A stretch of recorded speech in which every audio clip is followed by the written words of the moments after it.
Vamos agradecer, então, os irmãos que estão presentes até o momento e aqueles que vão entrar ainda. É muito importante a participação de cada um de vocês nesse estudo do livro de Apocalipse. Nós vamos dar continuidade hoje a partir do capítulo 16, tá certo? Então, vamos fazer uma oração para nós iniciarmos. Eu vou compartilhar a tela e vamos fazer uma oração. Vou colocar aqui no modo de apresentação.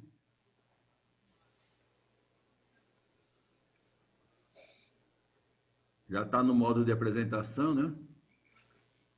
Então, vamos fazer uma oração para nós começarmos a nossa aula de hoje. Grandioso Deus e Pai, nós nos achegamos diante de Ti neste dia para louvar e glorificar o Teu santo nome. Queremos exaltar a Ti, ó Pai, porque o Senhor é o nosso Deus, o nosso Rei, o nosso Senhor. Maravilhoso Deus e Pai, nesse momento que nós vamos estar estudando a Tua Palavra, pedimos a ajuda do Espírito Santo para que nos conduza, nos oriente, para que tudo que nós formos dizer aqui seja para a honra e glória do Teu nome, seja para o nosso crescimento espiritual, nosso fortalecimento, e que nós possamos aplicar em nossa vida tudo aquilo que nós aprendemos do Senhor. Ó Pai Celestial, esteja com o culto de adoração que nós iremos prestar ao Senhor daqui a alguns momentos, que seja do Teu inteiro agrado. Abençoa a vida de cada irmão em Cristo Jesus, que no dia de hoje se reúne para um culto de adoração ao Senhor no mundo inteiro. É em nome de Cristo Jesus que nós oramos. Amém.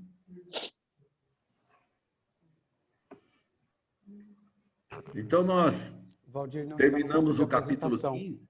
Não está no Está modo, no modo de apresentação ainda, não? Ainda não. Agora sim, né? Agora sim. Ah, obrigado. Então, no domingo passado, nós finalizamos o capítulo 15, e hoje nós vamos dar sequência no capítulo 16, que vai mostrar as 7 taças com os 7 flagelos finais. Antes de nós continuarmos, é importante nós relembrarmos algumas coisas sobre os selos e sobre as trombetas. Então, os 4 primeiros selos, né? Eles revelam aos cristãos que a guerra, a fome, a morte física e a ganância vêm da própria humanidade. Então, lembra os 4 cavaleiros do Apocalipse? São os 4 primeiros selos de 7 selos que foram abertos no livro. Também nos mostra que as nossas orações são ouvidas e elas são respondidas por Deus no tempo certo.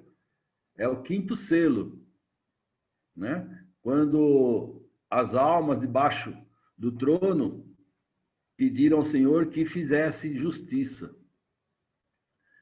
Nós vimos também que Deus, respondendo às orações dos irmãos, nos mostra que Ele é o Todo-Poderoso e que Ele está no controle de tudo. Isso foi no 6º selo, que Ele nos mostra que está no controle de todas as coisas, que nós temos que ter certeza e convicção disso.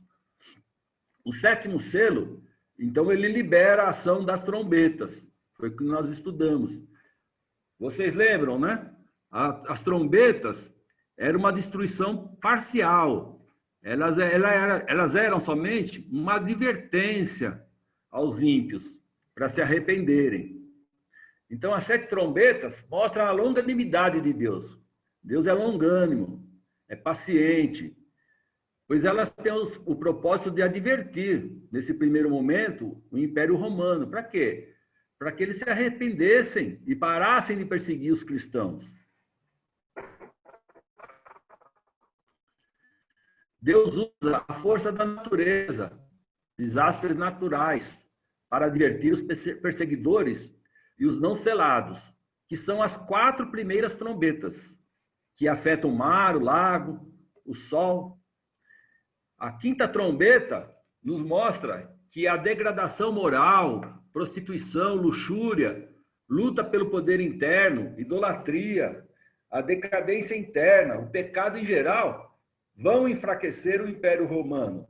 Então, a 5ª trombeta que nós estudamos, ela nos mostra isso, o abismo, né? aqueles gafanhotos que saíram do abismo, representando toda a impureza, o pecado. Ataques externos, invasão dos inimigos de Roma, que irão atacar o império, a sexta trombeta. E nós vimos isso em Apocalipse, capítulo 9, versículo 20 e 21, que eles não se arrependeram. Então, eu vou ler essa passagem novamente, que é de grande importância para o entendimento do livro de Apocalipse. Então, capítulo 9 de Apocalipse, versículos 20 e 21. Os outros homens, aqueles que não foram mortos por esses flagelos, não se arrependeram das obras das suas mãos. Então, eles não deixando de adorar os demônios e os ídolos de ouro, de prata, de cobre, de pedra e de pau, que nem podem ver, nem ouvir, nem andar. Nem ainda se arrependeram dos seus assassínios, nem das suas feitiçarias, nem da sua prostituição, nem dos seus furtos. Então, as trombetas tinham a finalidade de alertar o império que eles deveriam parar de perseguir cristãos, parar com a idolatria, parar com a prostituição, a decadência, a luxúria, que estava muito forte lá em Roma. Mas eles não se arrependeram, mesmo depois de todos esses avisos. Então, a sétima trombeta vai liberar a ação final de Deus, através das taças e seus flagelos. Tá certo? É isso que nós vamos ver a partir de agora. Vamos ver primeiro a semelhança entre as trombetas e as taças. Lembra? Trombeta, alerta, aviso. Taça, destruição final. O fim de todas as coisas para o Império Romano.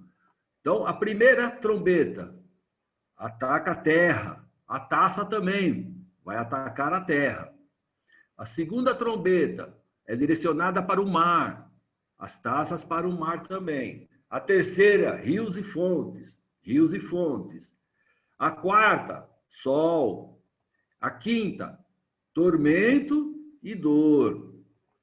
A sexta, o rio Eufrates. Um exército passando pelo rio Eufrates. E nas taças também, Eufrates. Um exército vai passar pelo rio.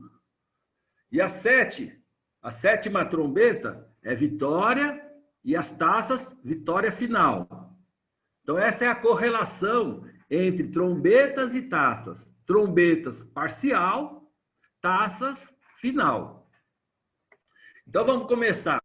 Capítulo 16, versículo 1 e 2. Deus dá o comando.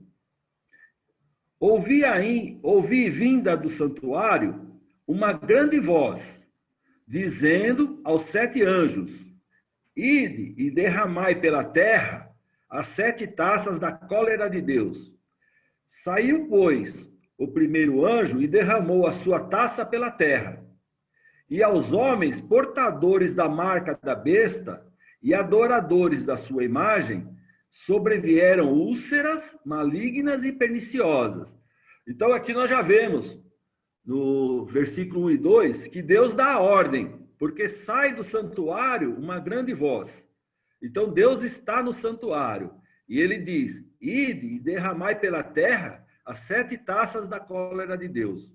O primeiro derrama sobre a terra, e essa taça, essa cólera, vai atacar quem? Os adoradores da bestas e aqueles que adoraram a besta. Então, nós vemos que o primeiro flagelo é derramado sobre a terra e tem uma direção definida. É contra os adoradores da besta e que tem a marca dela e que adoram a besta.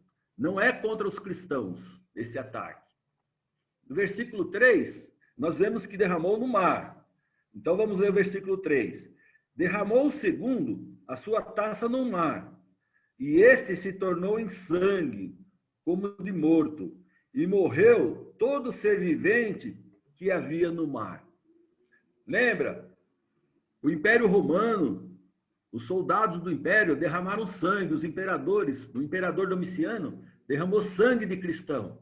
Agora vemos o segundo flagelo derramado no mar. Versículos 4 a 7, os rios e fontes de água. Então vamos ler do 4 a 7, do capítulo 16. Derramou o terceiro a sua taça nos rios e nas fontes das águas, e se tornaram em sangue. Então ouviu o anjo das águas dizendo: Tu és justo, tu que és e que eras o santo, pois julgaste essas coisas. Porquanto derramaram sangue dos santos e dos profetas, também sangue lhes tem dado a beber. São dignos disso. Ouvi do altar que se dizia: Certamente, ó Senhor Deus Todo-Poderoso, verdadeiros e justos são os teus juízos. Então, o terceiro flagelo é sobre rios e fontes de água.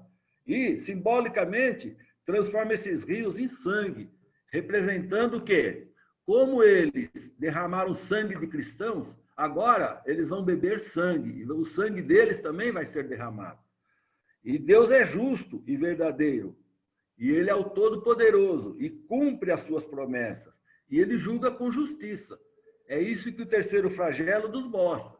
É derramado sobre rios e fontes, Deus age com justiça, pois eles derramaram sangue dos cristãos.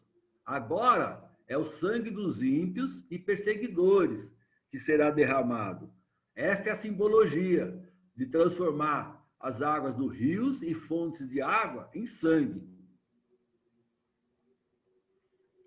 E nós vemos lá em Obadias, versículo 15: Pois o dia do Senhor está próximo para todas as nações. Como você fez, assim lhe será feito. A maldade que você praticou cairá sobre você. Então, Deus age com justiça. De acordo com o que o homem semeia, isso ele vai colher.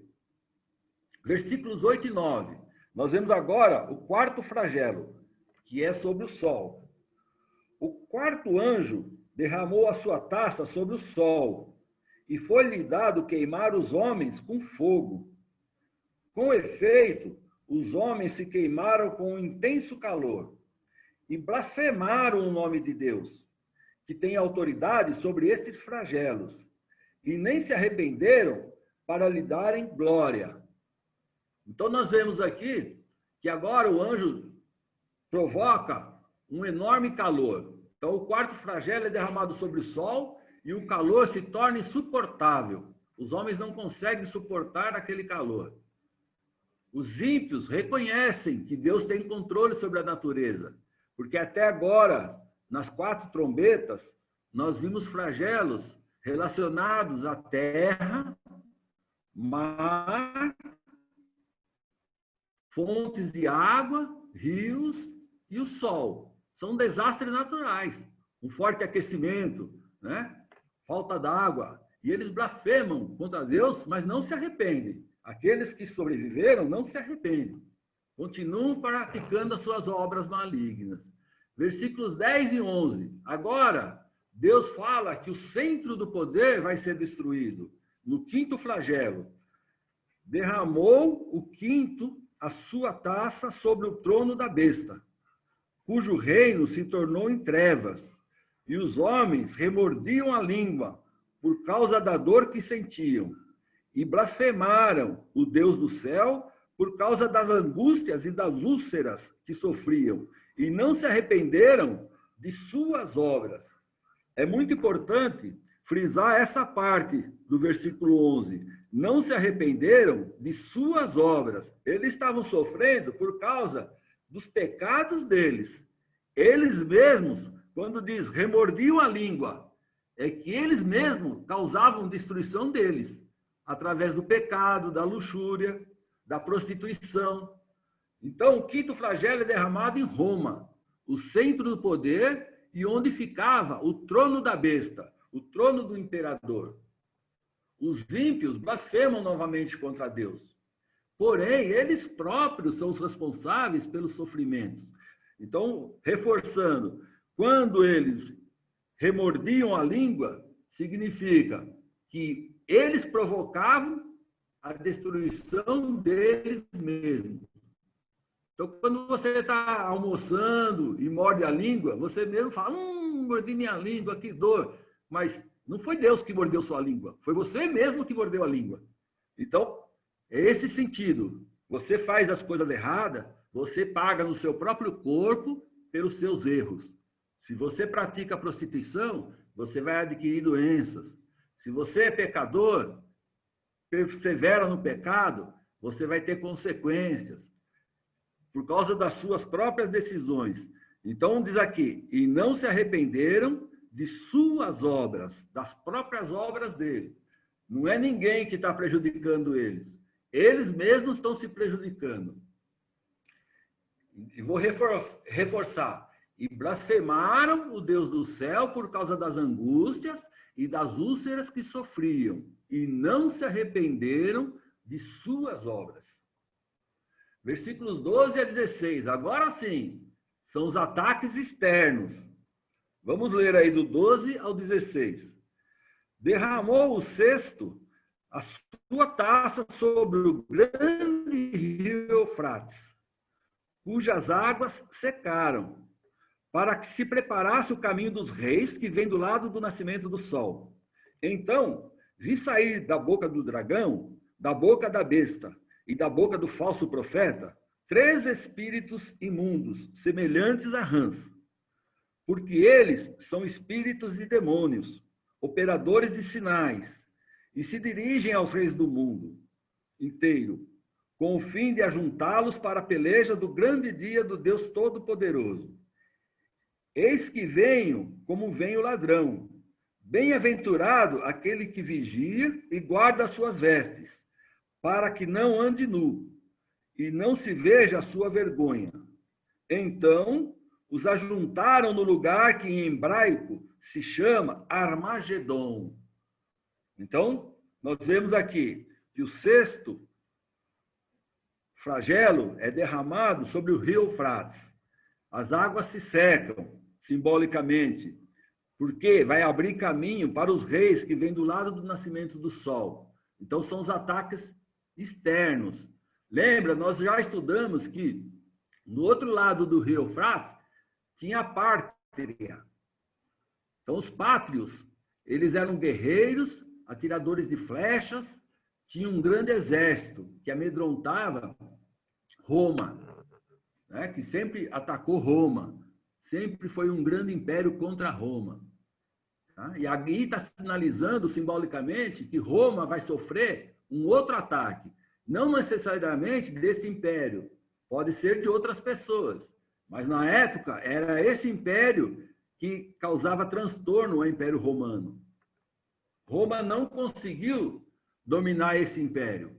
Então, o 6º flagelo possibilita a invasão dos inimigos de Roma. Eu peguei na Wikipédia essa informação. No fim do século II, mais ou menos 275 depois de Cristo, os bárbaros, os hunos, os godos e os visigodos são as tribos que vieram atacar o Império Romano. Então, Apocalipse foi escrito no ano 96. A destruição de Roma começou em 275 depois de Cristo. Então, Apocalipse foi escrito em 96 depois de Cristo e a queda de Roma, do Império Romano, começou a acontecer a partir de 275 depois de Cristo. Então, aqueles irmãos cristãos não estavam vendo as coisas acontecerem, esses flagelos acontecerem, mas estavam sendo preparados para o fortalecimento e para resistir ao ataque de Roma, para perseverar no caminho do Senhor. Então, é um livro de encorajamento, de fortalecimento. Os irmãos não chegaram a ver a queda de Roma, mas eles poderiam ter certeza que Roma já estava derrotada. Esse é o significado do livro de Apocalipse. Tá ok? Fortalecer os irmãos. Satanás, a primeira besta e a segunda besta, fazem uma reunião e decide buscar reforços, enviando seus embaixadores para buscar ajuda para a batalha. Veja aí do versículo 13 e 14. Então vi sair da boca do dragão, da boca da besta e da boca do falso profeta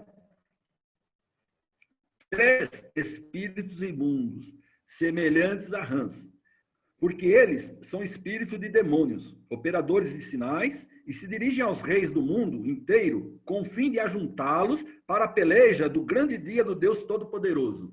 Então eles vão querer formar um exército para lutar contra quem? Contra Deus, para a peleja do grande dia do Deus Todo-Poderoso. É muito importante observar isso. A luta deles é contra Deus. Deus está reforçando isso. Usados por Satanás, a primeira besta, os incentivadores do culto ao imperador, segunda besta, não vão se entregar. Vão lutar até as últimas forças, até as últimas consequências. É isso que esses versículos simbolizam, 13 e 14. Eles vão resistir o máximo que puder. Deus está falando isso para os cristãos. Eles vão resistir bastante, mas eles vão ser derrotados.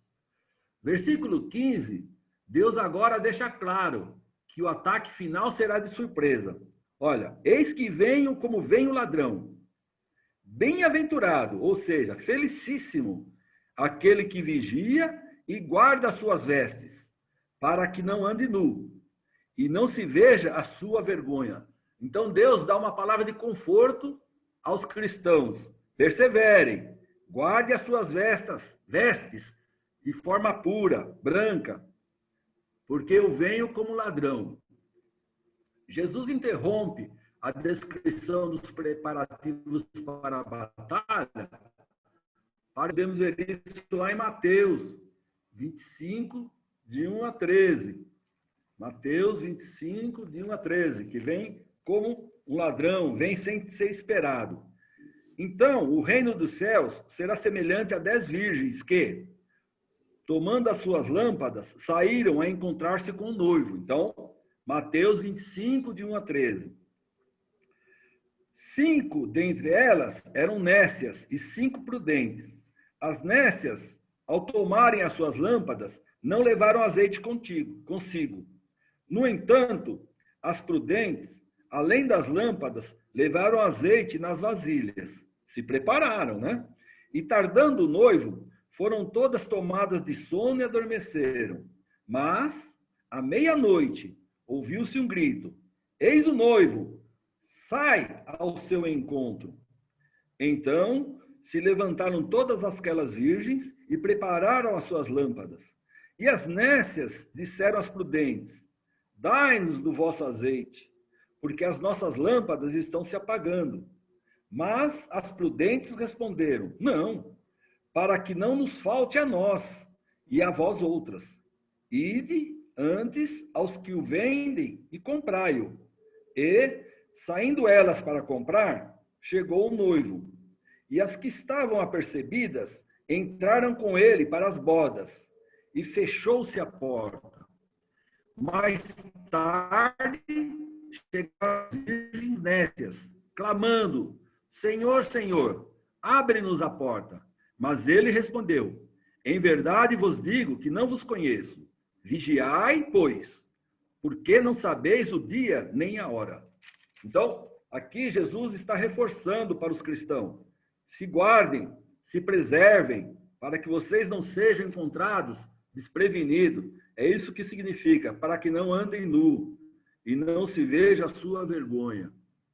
Estejam preparados. Então Jesus interrompe e dá esse aviso: eu vou chegar como ladrão, se preparem. Bem-aventurado aquele que se veste com vestes brancas, para não ser encontrado nu. Jesus já havia falado isso em Apocalipse, capítulo 3, versículos 17 a 19. Então, Apocalipse 3, 17 a 19. Eu vou ler também esse. Pois dizes: estou rico e abastado, e não preciso de coisa alguma. E nem sabes que tu és infeliz, sim, miserável, pobre, cego e nu. Aconselho-te que de mim compres ouro refinado pelo fogo para te enriqueceres, vestiduras brancas para te vestires, a fim de que não seja manifesta a vergonha da tua nudez, e colírio para ungir os olhos, a fim de que vejas. Eu repreendo e disciplino a quantos amo. Sê, pois, zeloso e arrepende-te. Então, Jesus já havia anteriormente alertado as igrejas. E agora ele reforça novamente, nesse capítulo, a necessidade de nós estarmos sempre prevenidos. Vamos ler também Ezequiel, capítulo 16, versículo 36 a 39. Eu vou pedir para a nossa irmã Lígia, se for possível, fazer a leitura. Ezequiel 16, versículos 36 a 39. Pois não. Posso ler? Pode ler, pode ler. Ok. Assim diz o Senhor Deus: por se ter exagerado a tua lascívia e se ter descoberto a tua nudez nas tuas prostituições com teus amantes, e por causa também das abominações de todos os teus ídolos e do sangue de teus filhos a esses sacrifícios, eis que ajuntarei todos os teus amantes com os quais te deleitaste, como também todos que amaste, com todos os que aborreceste, e ajuntá-los-ei-los de todas as partes contra ti, e descobrirei as tuas vergonhas diante deles, para que todos as vejam. Julgar-te-ei como são julgadas as adúlteras e as sanguinárias, e te farei vítima de furor e de ciúme. Ligar-te-ei nas suas mãos e derribarão o teu prostíbulo de culto e os teus elevados altares. Destertipeão de teus vestidos, tomarão as tuas finas joias e te deixarão nua descoberta. Muito obrigado. Então, Deus deixa bastante claro aqui, né? No caso, é a profecia da infidelidade de Jerusalém, que está diretamente correlacionada com esta passagem do capítulo 16, versículos 12 a 16, né? Contigo, nas tuas prostituições, sucede o contrário do que se dá com outras mulheres, pois não te procuram para a prostituição. Tá? Porque dando a tua paga, e a ti, não sendo nada, fazes o contrário. E no 37 diz: eis que ajuntarei todos os teus amantes, com os quais te deleitaste, como também todos os que amaste, com todos os que aborreceste, ajuntá-los-ei de todas as partes contra ti, e descobrirei as tuas vergonhas diante deles, para que todos as vejam. Então, nós vemos aqui, em Apocalipse 16, versículo 13 e 14, o dragão, a primeira besta e a segunda besta, se reunindo e procurando ajuda para batalhar contra Deus. No versículo 16, o Armagedon significa monte ou região montanhosa de Megido. Então, a besta, o dragão, as duas bestas, o dragão e os reis do mundo, se dirigem simbolicamente para o Armagedon. No versículo 16 fica bem claro isso. Então, os ajuntaram no lugar em que hebraico se chama Armagedon. É o monte da região montanhosa de Megido. Foi o local da vitória de Israel sobre Jabim e Sísera. Lá em Juízes, capítulo 5, versículo 19, nós vemos isso. Israel foi vitorioso contra Jabim e Sísera. Em Megido, o rei de Judá, Josias, foi morto pelo faraó Neco. Lá em 2 Crônicas, capítulo 35, 20 a 24. Vou pedir para a nossa irmã Márcia, se for possível, ela ler. 2 Crônicas, capítulo 35, versículos 20 a 24.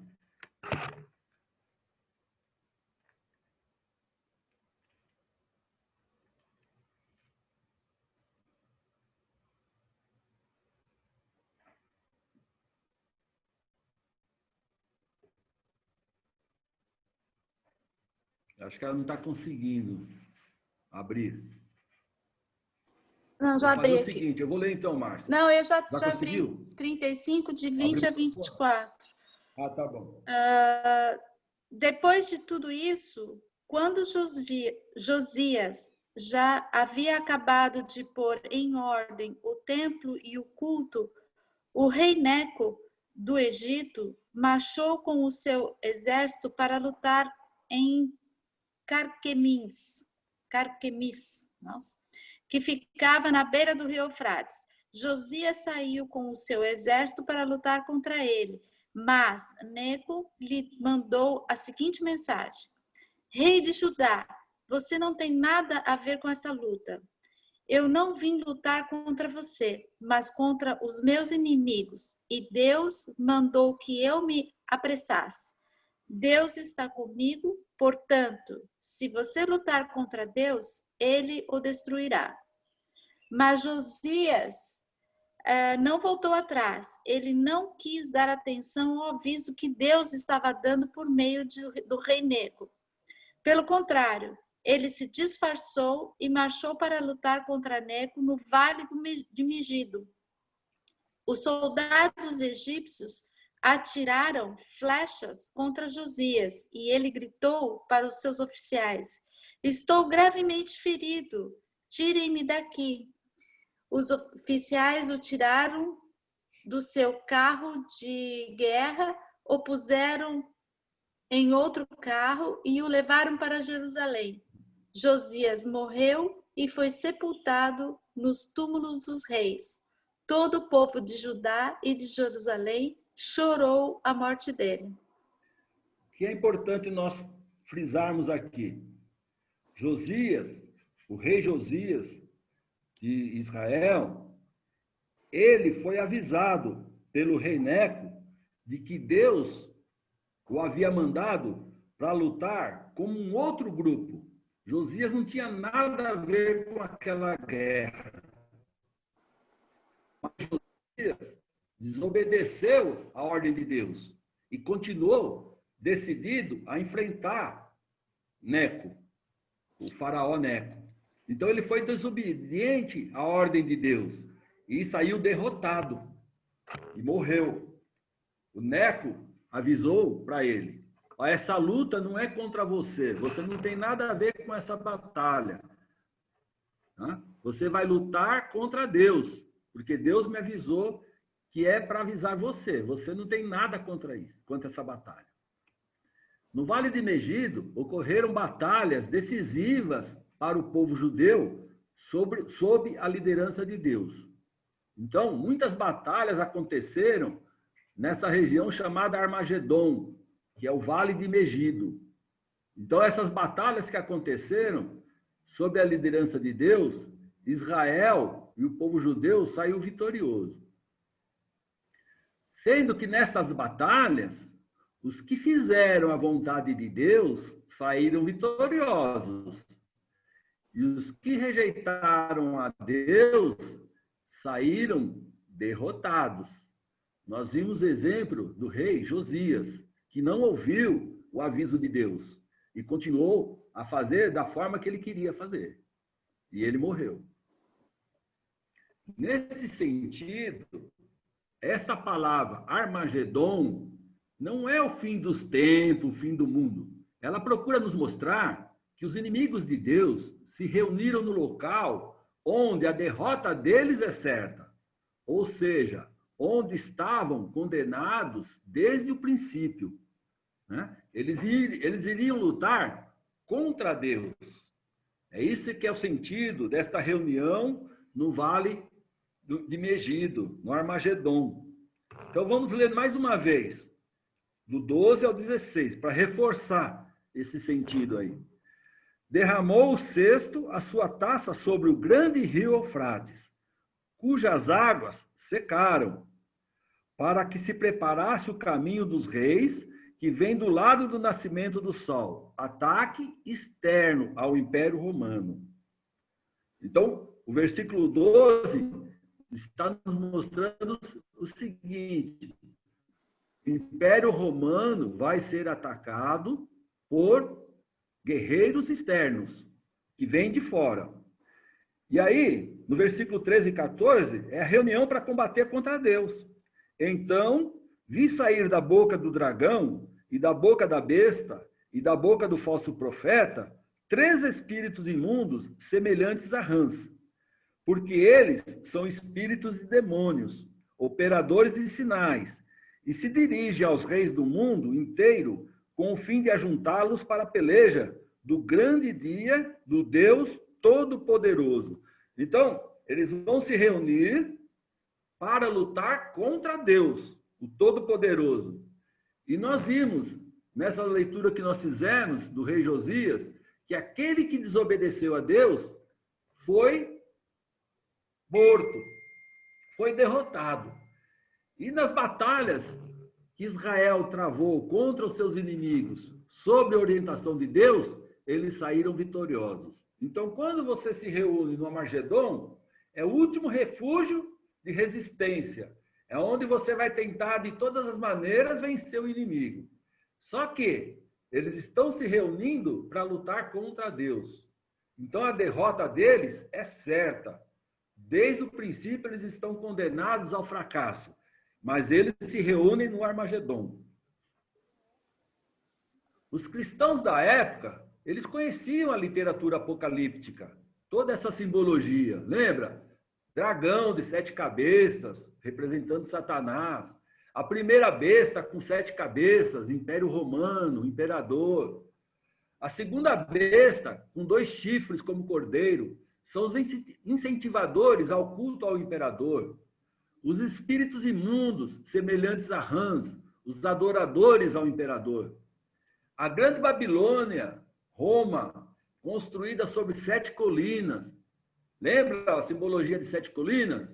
A batalha final no Armagedon, lugar de batalhas e de resistência. Israel sempre resistiu aos ataques nesse vale de Megido, Armagedon. Estes símbolos significaram para o cristão que Satanás se utiliza de todos os meios para impedir que o propósito de Deus siga em frente. Mas Satanás já está derrotado. É isso que simboliza esses versículos do capítulo 16, a batalha do Armagedon. Esta batalha simbólica no Vale de Megido nunca ocorreu literalmente. Nunca ocorreu essa batalha no Armagedon, no Vale de Megido, literalmente falando. É uma simbologia, porque os cristãos conheciam perfeitamente que neste vale era a última resistência do povo de Israel contra os seus inimigos. E toda vez que Israel saiu para batalhar contra os inimigos, apoiado por Deus, eles venceram. Mas quando eles não buscaram a Deus nas suas batalhas, eles perderam. No caso de Josias, que foi desobediente. Versículo 17 e 18. O veredito de Deus e a demonstração de poder. 17 e 18. É o 7º flagelo. Então derramou o 7º anjo a sua taça pelo ar, e saiu grande voz do santuário, do lado do trono, dizendo: feito está, acabou. E sobrevieram relâmpagos, vozes e trovões, e ocorreu grande terremoto, como nunca houve igual desde que há gente sobre a terra. Tal foi o terremoto forte e grande. E a grande cidade se dividiu em 3 partes. Vou ler o 19 também. E caíram as cidades das nações. E lembrou-se Deus da grande Babilônia, para dar-lhe o cálice do vinho do furor da sua ira. De dentro do santuário, Deus deixa claro que a batalha terminou. Ele diz: feito está.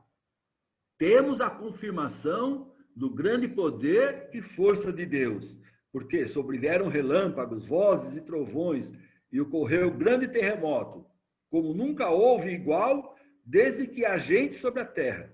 Tal foi o terremoto, forte e grande. Versículos 19 a 21, é o relato da queda.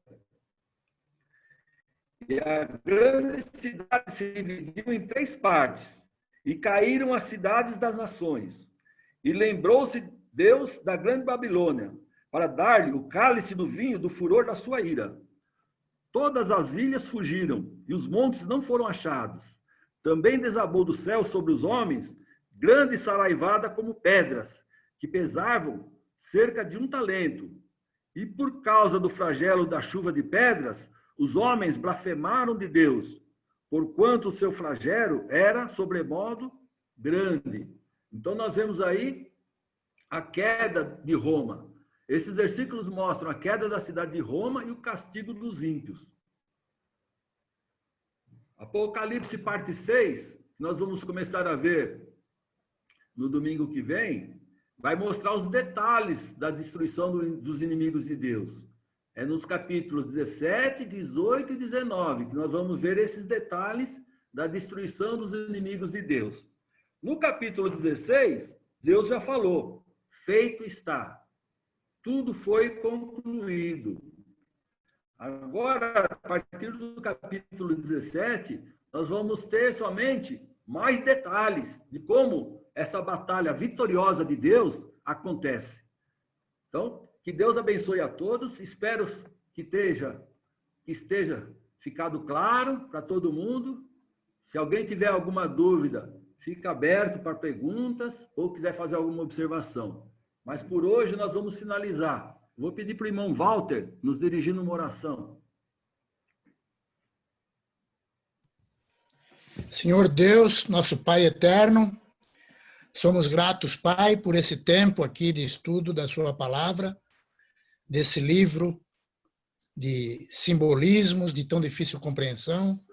Agradecemos pela clareza com que está sendo exposta este ensinamento e que o Senhor nos dê sabedoria para compreendermos a grandiosidade do seu amor e o poder que o Senhor tem sobre toda a história da humanidade. Sabemos, Pai, que a sua mão tem sido presente em todos os eventos na história deste mundo. E estamos aqui nos entregando ao Senhor, entregando a nossa nação nas suas mãos, para que o Senhor dirija este povo, protegendo a tua igreja, Pai, para que possa sobreviver diante dessas pandemias, dessas fraquezas humanas de governantes, e que tenhamos a sabedoria de nos apegarmos uns aos outros e todos juntos ao Senhor. Obrigado, Pai, mais uma vez, e pedimos que o Senhor fique conosco no culto de adoração que teremos logo a seguir. Aceita, Pai, a adoração que nós vamos oferecer ao Senhor. Em nome de Jesus, amém. Amém.